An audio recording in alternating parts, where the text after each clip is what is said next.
কবরে এসে প্রথম প্রশ্ন করবে, মুনকার নাকির যখন চলে আসবে 40 কদম, যখন আত্মীয় স্বজনরা লাশটাকে কবরের মধ্যে দিয়ে 40 কদম চলে যায়, তখনই ফেরেশতা চলে আসে। প্রথম প্রশ্ন, তোমার রব কে? আমরা বলবো আমাদের রব আল্লাহ। দ্বিতীয় প্রশ্ন, ওমা দীনু, তোমার ধর্মের নাম কি? আমরা কি বলবো?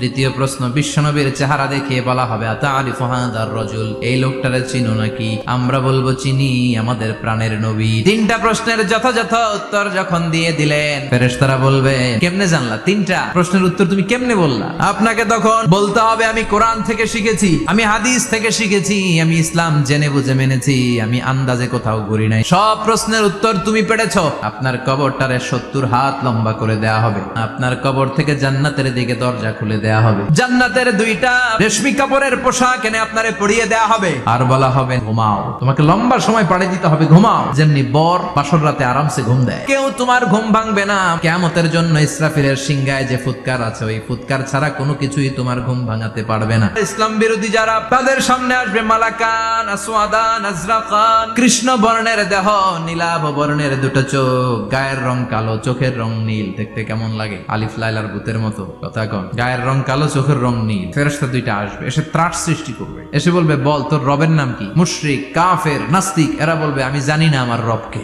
আহা, শেষ, সব শেষ।